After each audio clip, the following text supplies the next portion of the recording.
17 अगस्त से ग्रह चाल में बड़ा परिवर्तन। ग्रहण दोष में सूर्य का महागोचर। सिंह में ग्रहण योग का निर्माण। 12 राशियों पर खतरे के बादल। तरक्की में अड़चने, दौलत पर ग्रहण। किनको लाभ और हानि, देखिए सिर्फ और सिर्फ धर्म ज्ञान पर। नमस्कार, धर्म ज्ञान के दर्शकों का स्वागत है। मैं हूं आपके साथ कविता राणा। ग्रहचाल के इस वीडियो में आज हमारे साथ मौजूद हैं आचार्य मयंक शर्मा जी। मयंक जी, स्वागत है आपका। धन्यवाद कविता जी। धर्म ज्ञान के सभी दर्शकों को सादर नमस्कार। आज हम बात करने वाले हैं ग्रहों के राजा सूर्य के बारे में, जिनका राशि परिवर्तन हो रहा है और वो भी 17 अगस्त को। लेकिन हैरान करने वाली बात यह है कि सूर्य अब अपने घर में तो जा रहे हैं, लेकिन उनके घर में पहले से ही केतु बैठा हुआ है, जो कि कहीं ना कहीं ग्रहण योग भी बनाता है। तो सोचिए, ग्रहण योग में और वो भी सूर्य का महाराशि परिवर्तन, क्या परिणाम स्वरूप आप लोगों के लिए क्या कुछ इस बार का ये गोचर लेकर आ रहा है 12 राशियों के लिए, इस पर आज हम बात करेंगे। मयंक जी से जानेंगे सब कुछ। लेकिन सबसे पहले आइए शुरुआत यहीं करते हैं, समझने की कोशिश करते हैं कि केतु की मौजूदगी और सूर्य का महाराशि परिवर्तन, और वो भी सोचिए सिंह राशि में, किस प्रकार का ये एक विचित्र योग है। मयंक जी देखिए, बिल्कुल इस समय क्या हो गया ना कि सूर्य का राशि परिवर्तन आमतौर पे अगर सिंह राशि में होता है तो वो बहुत अच्छा माना जाता है, क्योंकि सूर्य अपने घर में आ रहे हैं जी, शुभ फलों की वृद्धि करेंगे। अब लेकिन कहीं ना कहीं यहाँ केतु बैठकर कुछ ना कुछ अशुभता पैदा करेंगे, क्योंकि सूर्य केतु की युति जो ग्रहण दोष का निर्माण करती है, और राहु की पूर्ण दृष्टि सूर्य के ऊपर पड़ रही है, ये भी कोई अच्छी स्थिति नहीं है। तो एक तरीके से ग्रहण दोष लगेगा ये, और शनि मंगल का वैसे ही समसप्तक योग चल रहा है, अंगारक दोष चल रहा है। तो ये जो ग्रहों की स्थितियां रहने वाली हैं 17 अगस्त से, हम ये कह लें कि ये स्थितियां काफ़ी कुछ अनुकूल नहीं कही जा सकती हैं। एक बार फिर से कोई बड़ी घटना, बड़ी परेशानी, बड़ी विपत्ति आती है। अब कहते हैं ना कि सूर्य और केतु एक साथ आ गए हैं और राहु की दृष्टि में आ जाए, तो सबसे पहले आपको सभी राशि वालों को अपनी सेहत का विशेषकर इस समय ध्यान रखना होगा जी। क्योंकि सूर्य जो हृदय का कारक है, केतु या राहु के साथ युति करके कहीं ना कहीं हृदय संबंधी रोग, बीपी, कोलेस्ट्रॉल की समस्याएं, हार्ट अटैक्स ज़्यादा आना, इस तरह की समस्याओं को बढ़ा सकता है। आवेश को, क्रोध को बढ़ा सकता है, अग्नि को बढ़ा सकता है, क्योंकि अपनी ही राशि में बैठा है सूर्य जो अग्नि तत्व ग्रह है अपने घर में आके, और साथ में केतु हैं, तो वही बात हो जाएगी, अग्नि तत्व की वृद्धि ज़्यादा रहती है। तो 12 राशियों पर क्या प्रभाव पड़ेगा, क्या सावधानियां, क्या उपाय हैं, ये सारी चर्चा आज होगी। बिल्कुल, ग्रहण योग में सूर्य गोचर का प्रभाव, और वो भी 12 राशियों पर, पॉइंट टू पॉइंट मयंक जी से आज जानते हैं। सबसे पहले शुरुआत करेंगे हम मेष राशि से। देखिए, मेष राशि वालों के लिए संतान भाव पे ये पड़ रहा है, तो संतान भाव में सूर्य केतु की युति, संतान के साथ किसी भी तरह के वाद विवाद से बचें, संतान की सेहत का ध्यान रखें।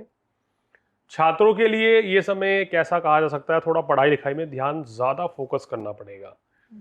व्यापार में, काम कारोबार में सूर्य की स्थिति आपको ज़रूर लाभ दिलाएगी, क्योंकि सूर्य की दृष्टि लाभ स्थान पर पड़ रही है, तो धन लाभ भी यहाँ पर ज़रूर होगा। लेकिन ये समय थोड़ा सा संभल कर चलना है, आपको अपना भी ध्यान रखना है, फिजूल खर्ची से बचना है, और क्रोध की अधिकता से भी बचना होगा। इसी कड़ी में मैं वृषभ के लिए, वृषभ राशि वालों, सुख साधनों के लिए गोचर काफी अच्छा रहेगा। लेकिन यहाँ पर देखिए, चतुर्थ भाव माता का है और सूर्य पिता के कारक हैं, तो यहाँ पर आपको अपने पेरेंट्स की सेहत का ध्यान रखना चाहिए। उनकी सलाह से अगर आप चलेंगे तो ये समय आपके लिए काफी अच्छा रहेगा, और कार्यस्थल पर थोड़ा चुनौतियों का सामना करना पड़ सकता है। हालांकि कोई बड़ी दिक्कत नहीं आएगी, लेकिन थोड़ा सा स्ट्रगल रहेगा, वर्कलोड बहुत रहेगा, जिसके चलते स्ट्रेस लेवल थोड़ा बढ़ सकता है। आइए फटाफट से बात करेंगे अब मिथुन के बारे में। मिथुन राशि वालों के तीसरे भाव में ये युति बन रही है, तो मिथुन राशि वालों, ये स्थिति आपके काम कारोबार के लिए, भाग्य के लिए, धन लाभ के लिए बहुत अच्छी है। लेकिन भाई बहन के साथ किसी भी तरह के मनमुटाव से बचें आप इस समय, तो आपके लिए चीज़ें ठीक रहने वाली है। विदेश जाना चाहते हैं या विदेश में रहते हैं तो अच्छा धन लाभ आप कमा सकते हैं। कोई नई शुरुआत करना चाहते हैं तो लग्न में गुरु की स्थिति है, शुक्र भी बैठे हैं, तीसरे में सूर्य है, तो नई शुरुआत आपके लिए की जा सकती है। कर्क राशि, कर्क राशि वालों, यहाँ थोड़ा सा संभल कर चलना होगा। हालांकि धन भाव के स्वामी आपके धन भाव में बैठे हैं, धन लाभ तो होगा, लेकिन केतु भी साथ में है, तो कहीं ना कहीं पैसा कमाएंगे, गलत जगह निवेश कर देंगे, उस चीज़ से बचना है। भ्रम की स्थिति बनी रहेगी। इस समय कभी कभी क्रोध की अधिकता रह सकती है, तो थोड़ा आपको संभल कर चलना होगा। अन्यथा तो अपने आप को परेशानी में पा सकते हैं। जल्दबाजी में कोई निर्णय लेने से बचें। बिल्कुल। आइए अब बात कर लेते हैं सिंह के बारे में। अब सिंह राशि में स्वग्रही आके बैठे हैं, तो देखिए इस समय यहाँ परिणाम अब बदल रहे हैं, क्योंकि यहाँ आप केतु भी हैं, सप्तम में राहु हैं, तो ये आपके शरीर में अग्नि तत्व की वृद्धि, जैसे कि आपका देखिए कि एसिडिटी लेवल हाई रह सकता है, हाई बीपी रह सकता है, कोलेस्ट्रॉल लेवल बढ़ सकता है, तो खान पान पर संयम रखें, क्रोध की अधिकता से बचें इस समय। और यहाँ पर गुस्सा बहुत जल्दी आपको आएगा, छोटी छोटी बात पे आप नाराज हो जाएंगे, तो इस चीज़ से बचना है। गृहस्थ जीवन हो, काम कारोबार हो, या रिश्ते नाते हों, रिश्तेदार हो, उनके साथ संबंधों में मनमुटाव से आपको बचना होगा। लेकिन सूर्य है और लग्न में बैठे हैं, तो राजनेताओं को भी थोड़ा संभल के चलना होगा, क्योंकि कहीं ना कहीं कुछ ऐसे शब्दों का प्रयोग कर सकते हैं कि आप कंट्रोवर्सी में आ जाएंगे। लेकिन काम कारोबार की दृष्टिकोण से बात करें तो उसमें आपको लाभ जरूर होगा। मेष, वृषभ, मिथुन, कर्क, सिंह तक हमने जाना। अब आगे बात करते हैं हम कन्या के बारे में।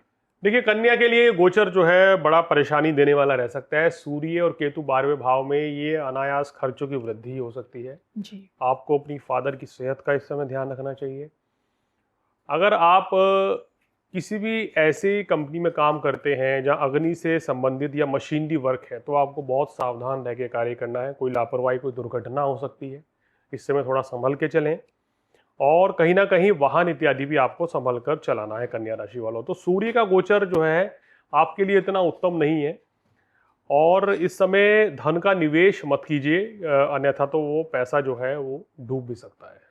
वहीं जो तुला के लिए, तुला वालों के लिए स्थिति बहुत बेहतर है, क्योंकि लाभ स्थान में आपके सूर्य आ गए हैं, भले ही केतु के साथ हो। तो एक तो बात तय है कि व्यापार में, नौकरी में अच्छा धन लाभ होगा। मगर बड़े भाई के लिए ये योग थोड़ा ठीक नहीं है, उनकी सेहत के लिए ठीक नहीं है।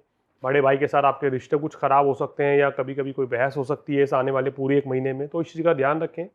संतान पक्ष की तरफ से भी थोड़ा सा आपको मनमुटाव की स्थिति का सामना करना पड़ेगा। बाकी ओवरऑल ये गोचर, सूर्य का गोचर आपको काम कारोबार के लिए बहुत शानदार है। वृश्चिक राशि, वृश्चिक राशि वालों, दशम भाव में सूर्य केतु की युति कार्यस्थल पर ये दिखा रही है कि आपको चैलेंजेस बहुत ज़्यादा बढ़ेंगे, वर्कलोड बढ़ेगा, कोई बड़ी जिम्मेदारी आपको मिल सकती है, क्योंकि सूर्य स्वराशि के हैं, लाभ तो होगा, लेकिन उस जिम्मेदारी को आपको बहुत अच्छे तरीके से निभाना है, लापरवाही नहीं करनी है, क्योंकि आपके ऊपर बड़ा दायित्व रहेगा, दारोमदार रहेगा। तो यहाँ आपसे अगर एक गलती हो गई तो नुकसान भी उठाना पड़ सकता है। तो संभल कर चलेंगे तो चीज़ें आपके लिए बहुत ही बेहतर रहेंगी। इस समय पे आपको क्या करना है कि वैसे भी वृश्चिक राशि वाले थोड़ा जल्दी शॉर्ट टेम्पर्ड हो जाते हैं, तो क्रोध की अधिकता से बचना है, और खासकर अपनी माताजी के साथ, अपने पिताजी के साथ किसी भी तरह के वाद विवाद या मनमुटाव की स्थिति से बचें। आइए बात कर लेते हैं फटाफट से धनु के बारे में भी। धनु राशि वालों, भाग्य स्थान में बैठे हैं सूर्य और केतु। ये स्थिति आपको दिखा रही है कि भाग्य वृद्धि का संकेत मिल रहा है, भाग्य आपका साथ देगा। विदेश जाना चाहते हैं तो इस क्षेत्र में भी आपके लिए अच्छी स्थिति रहेगी जी। कुल मिला के काम कारोबार में भी आपको सफलता मिलती हुई नजर आ रही है। अगर आप सरकारी नौकरी में हैं, राजनेता हैं, या अभिनेता हैं, या खिलाड़ी हैं, तो ये गोचर आपके लिए ज़्यादा बेहतर साबित हो जाएगा। मकर राशि, मकर राशि वालों, बहुत ज़्यादा थोड़ा इस समय सावधान रहनी होगी। अष्टम भाव में अभी आपके मंगल और कहना चाहिए केतु की युति थी, ये ठीक नहीं थी। और ऐसे ही सूर्य, हालांकि स्वग्रही है, दीर्घायु योग बनाते हैं, लेकिन मंगल केतु की तरह ही सूर्य केतु के अष्टम भाव में आपको शारीरिक कष्ट जरूर दे देंगे। छोटे छोटे रोग, परेशानी बढ़ सकती है, शरीर में आलस्य की वृद्धि हो सकती है, इस चीज़ का आप ध्यान रखें। किसी को पैसा उधार नहीं देना चाहिए, ना ही कहीं धन का निवेश करें। बहुत से लोग जो लॉटरी, जुआ, सट्टा खेलते हैं, उनको थोड़ा बचना चाहिए, अन्यथा धन हानि भी हो सकती है जी। तो ये चीज़ें ध्यान रख के चलेंगे, वाणी पर संयम रखेंगे तो स्थितियां बेहतर बनेंगी। कुंभ राशि, कुंभ राशि वालों, सप्तम भाव में बन रहा है, तो सिंह की तरह कुंभ में भी, क्योंकि समसप्तक राशियां हैं ये, तो कुंभ राशि वालों इस समय बिजनेस पार्टनर के साथ या लाइफ पार्टनर के साथ कोई खटपट हो सकती है, या डील रद्द भी हो सकती है। तो निर्णय सोच समझ के लें। आपकी राशि के स्वामी शनि वक्री भी हैं, तो कोई भी निर्णय सोच समझ कर लें। नई शुरुआत अभी ना करें, जो बिजनेस चल रहा है उसी को करते रहिए। धन का कहीं निवेश भी नहीं करें, क्योंकि शनि धन स्थान में वक्री हैं, कहीं ऐसा ना हो कि पैसा आपका फंस जाए। तो ये महीना थोड़ा सावधानी पूर्वक ही आपको चलाना है, और वाहन इत्यादि थोड़ा संभल के चलाएं। आग से थोड़ा बच के रहें, क्योंकि मंगल केतु की युति सप्तम भाव में है, तो आग से कोई चोट, दुर्घटना, या यूँ कहें कि शनि मंगल भी आमने सामने हो गए तो वाहन इत्यादि से भी कोई कष्ट या दुर्घटना हो सकती है, थोड़ा संभल कर ही चलें, सावधानी पूर्वक। आइए बात कर लेते हैं मीन के बारे में भी। मीन वालों के लिए गोचर फिर भी काफ़ी अच्छा रहेगा। आपके रोग ऋण शत्रु इस महीने कुछ भी नुकसान नहीं पहुंचा पाएंगे। सेहत में भी सुधार हो रहा है। अगर देखें काम कारोबार की स्थिति, वो भी आपके लिए बेहतर रहेगी। मगर आपको करना क्या है कि लगन में आपके शनि है, तो ये कभी कभी शरीर में आलस से या आज का काम कल पे टालना, उस चीज़ से बचना होगा जी। वैवाहिक जीवन में मधुरता बनाए रखें, क्योंकि शनि मंगल का समसप्तक योग जो है वो मैरिड लाइफ को खराब करता हुआ नजर आ रहा है।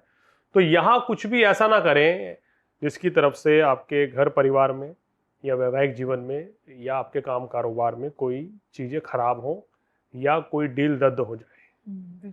मैं जी से जाना कि किस प्रकार से सोचिए ग्रहण योग में सूर्य का महाराशि परिवर्तन और वो भी सूर्य अपने घर यानी कि सिंह राशि में उनका आना किस प्रकार से और शुभ और अशुभ परिणाम आप लोगों के लिए लेकर आ रहा है। उपाय भी बता और देते हैं हाँ जाते जी, जाते। सरल उपाय मैं जी आपसे। देखिए सरल उपाय क्या करना है कि ओम आदित्याय नमः इस चमत्कारिक मंत्र का रोजाना 108 बार आपको जाप करना है। इसके साथ साथ ही हनुमान चालीसा पढ़नी है, गणेश जी की आराधना करनी है। गणेश जी को सिंदूर और इलायची चढ़ाएं बुधवार के दिन, तो विशेष लाभ मिलेगा। और साथ साथ ही सूर्य को जल देना बिल्कुल ना भूलें, उसमें थोड़ी सी हल्दी या लाल पुष्प डाल दें तो वो आपके लिए बहुत ही अच्छा रहेगा। ये उपाय करने से काफी लाभ मिलेगा। लेकिन सभी 12 राशि वाले थोड़ा संभल के चलें, क्रोध की अधिकता से बचें। इसी के साथ मुझे मयंक जी को हम दोनों को अनुमति दीजिए। जी। नमस्कार।